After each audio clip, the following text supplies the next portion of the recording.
She confessed, "I have a criminal record for theft, but it's sealed." I said, "Whatever." Then I noticed cash missing from my business. I didn't ask her. I called the district attorney to unseal her record and pressed charges. She went from sealed to sentenced in a week.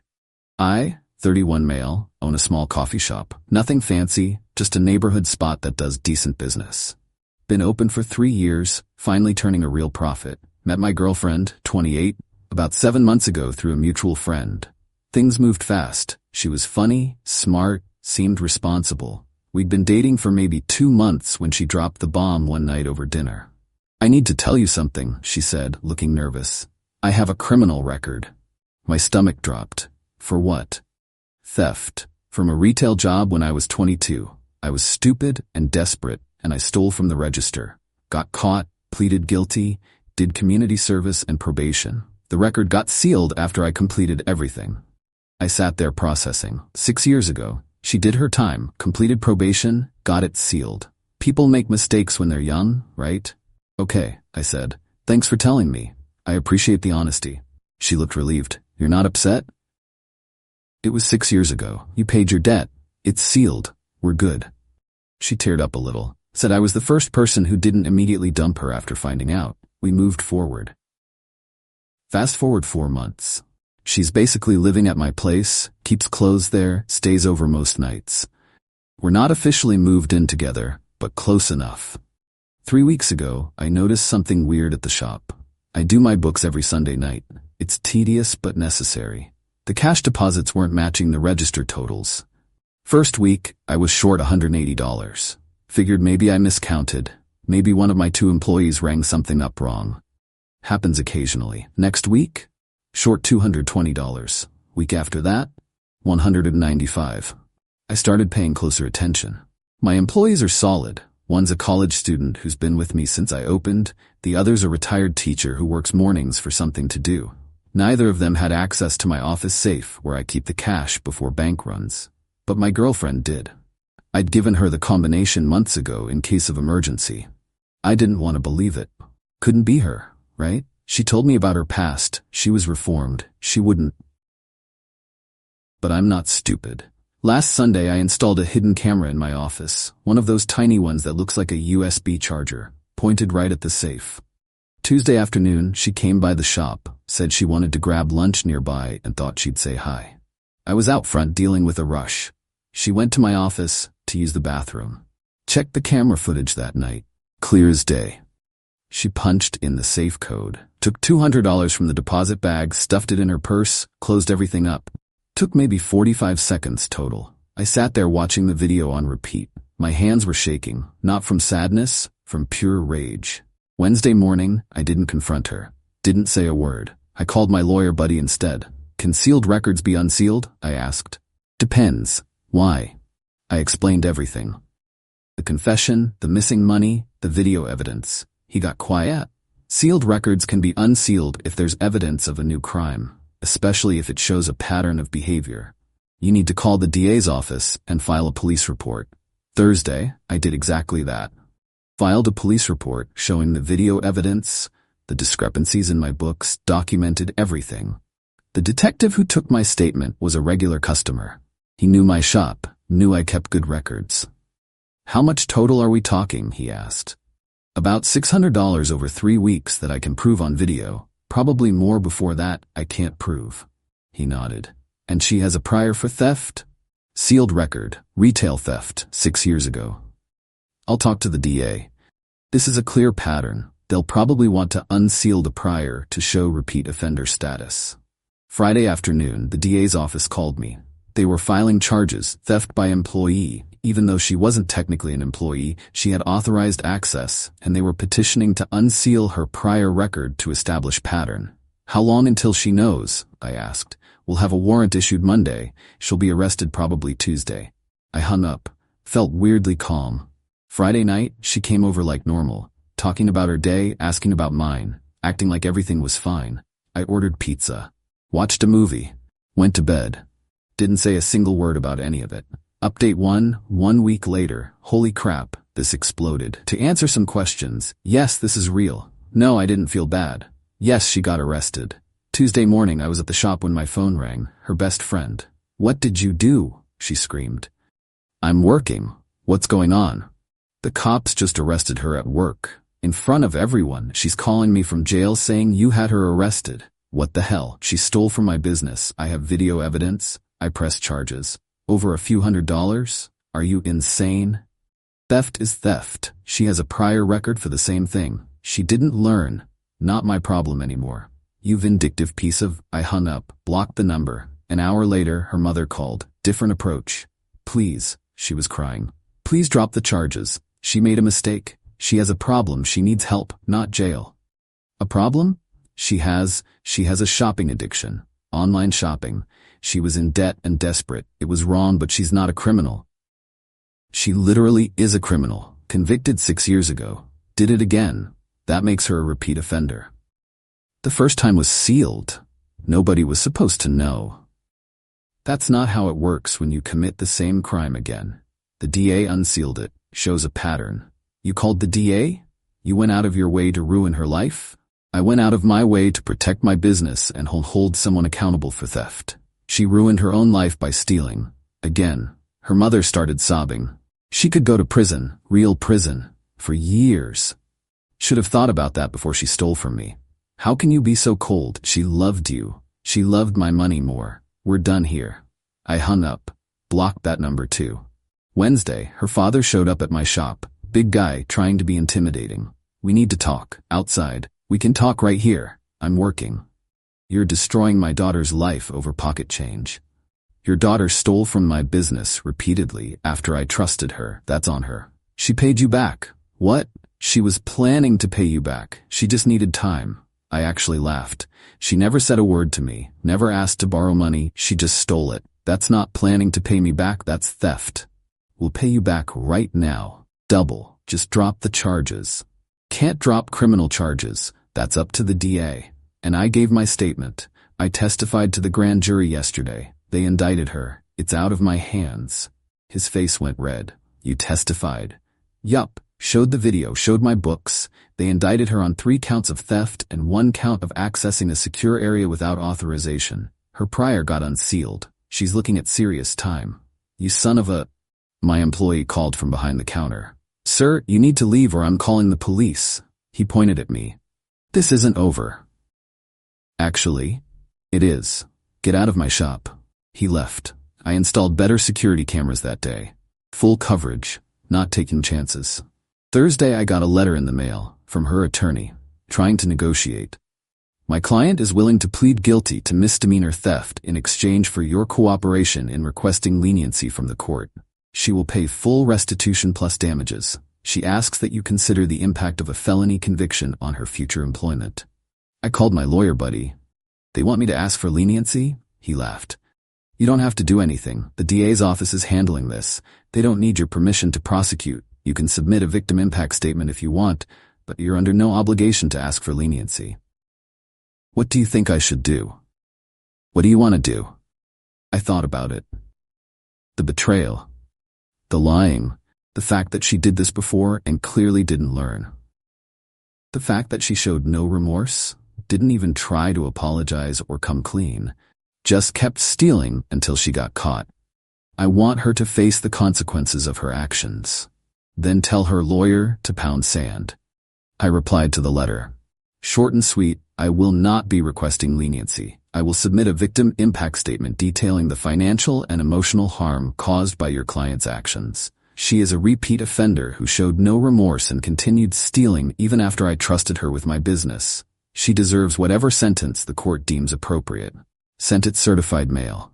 Friday night her best friend somehow got my new number. Called me from a blocked number. "You're a monster. She's on suicide watch in jail. Suicide watch. Are you happy now? She's in jail because she's a thief. That's not my fault. She loved you. She made a mistake. She made a series of deliberate choices to steal from me over 3 weeks. That's not a mistake. That's a crime spree. You could have just talked to her. And what? Give her a chance to lie to my face again? Give her a chance to manipulate me into dropping it? Nah, I did this the right way. Evidence, police, courts, that's how it works. I hope you can live with yourself. I sleep fine. She's the one who stole. She's the one in jail. She made her choices. Click. Block that number too. The preliminary hearing is Monday. My lawyer says with the video evidence and the unsealed prior, she's probably going to take a plea deal. The DA offered her 3 years with possibility of parole after 18 months, or risk trial, and potentially get 5 to 7. We'll see what she chooses. Update 2. 2 weeks later. Alright, final update because this wrapped up faster than expected. The preliminary hearing was Monday, like I said. I showed up to give my victim impact statement. Sat in the courtroom waiting. She was brought in wearing jail orange, looked rough, lost weight, hair a mess, no makeup, saw me and started crying immediately. Her attorney tried to get the hearing postponed, claiming she needed more time to prepare. Judge denied it, said they'd had plenty of time. DA presented the evidence, video footage of her stealing from my safe, my testimony about the missing money. Bank records showing my deposits were short. Documentation of her prior sealed conviction that was now unsealed, showing the same MO, stealing from an employer place she had authorized access. Her attorney argued she had a shopping addiction and needed treatment, not prison. Claimed she was remorseful and had been planning to pay me back. The judge asked her directly, "Did you tell the victim you were taking this money?" "No, Your Honor." "Did you ask to borrow it?" "No, Your Honor." "Did you leave a note and I owe you anything indicating you intended to return it?" Silence. "That's what I thought.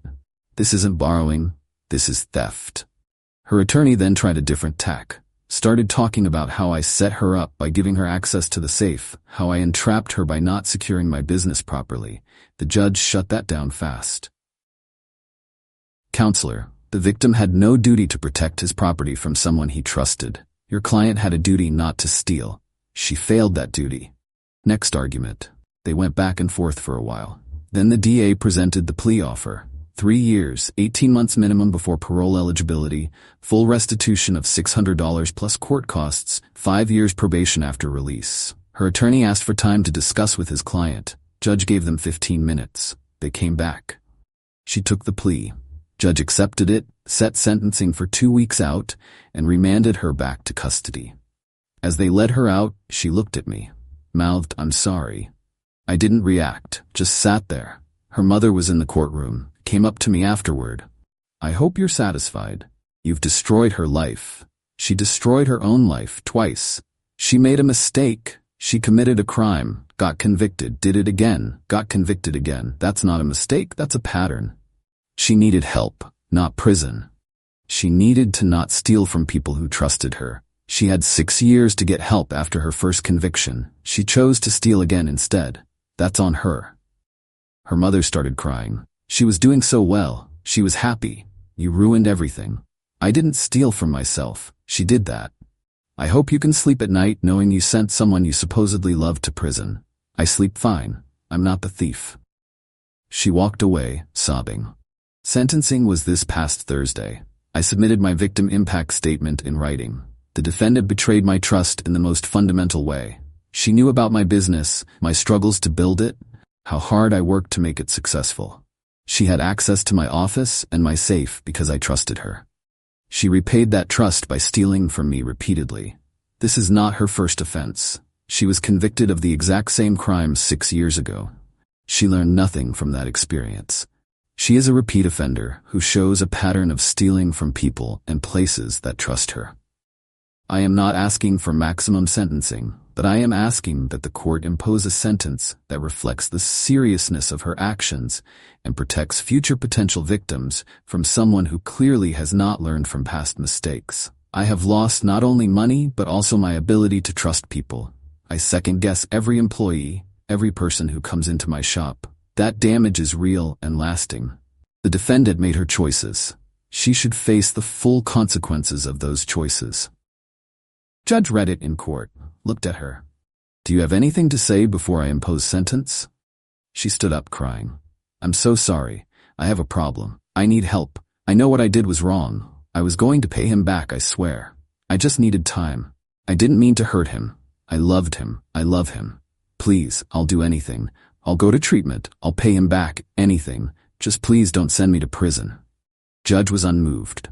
You had 6 years to get treatment. You had 6 years to learn from your first conviction. Instead, you targeted someone who trusted you and stole from his business.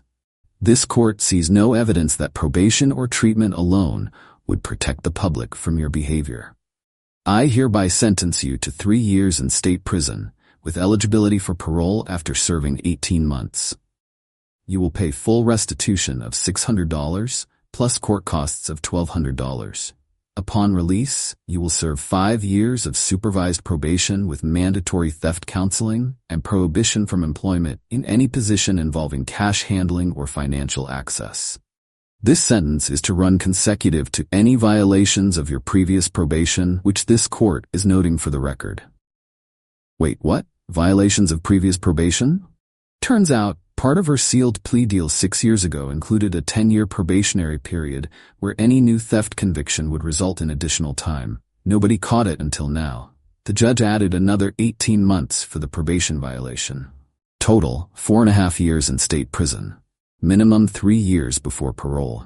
Her mother screamed. Her father stood up shouting. Security had to escort them out. She just collapsed, had to be carried out by the bailiffs. I sat there feeling nothing, not happy, not sad, just done. Her attorney tried to approach me after. My client would like to apologize personally, and no, we're done. She's going to prison. That's the end of it. She's willing to pay you back immediately if the restitution is court-ordered. I don't need anything else from her, ever. I left the courthouse, went back to my shop, made coffee, served customers, went home. Final update, 1 month later. Writing this as a final wrap-up since people keep messaging asking what happened. She's in state prison, started her sentence 3 weeks ago. I got a restitution check from her family for $600 plus the court costs. Cashed it, moved on. Her mother sent me one final letter. I'll summarize.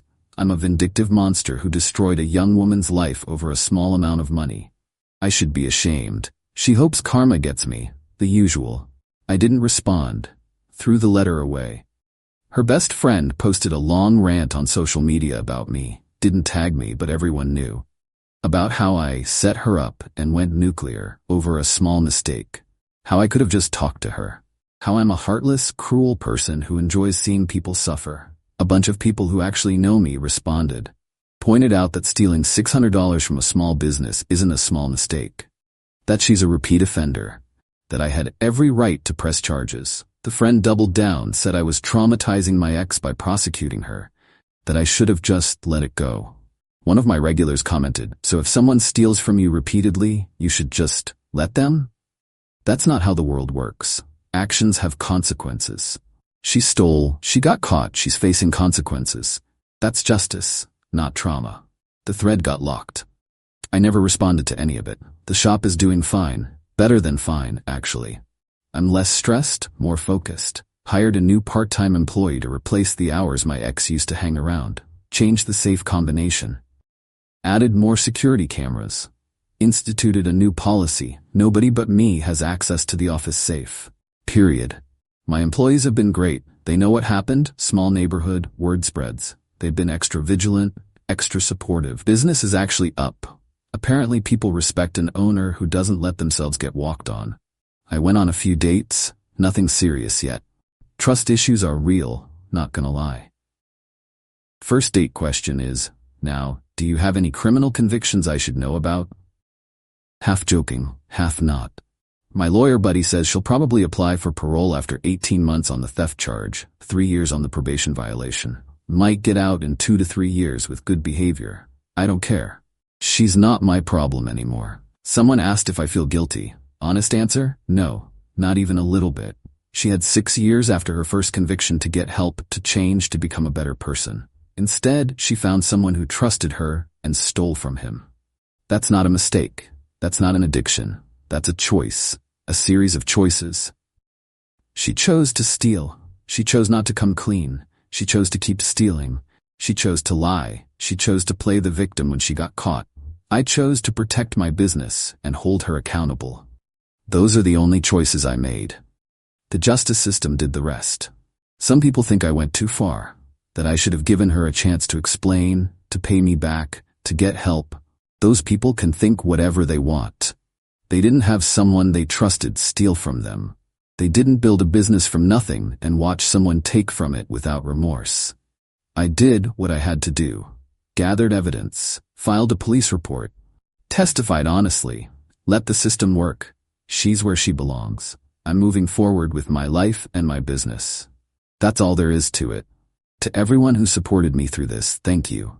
To everyone who thinks I'm heartless, you're entitled to your opinion, but you're wrong. Having boundaries and enforcing consequences doesn't make you heartless.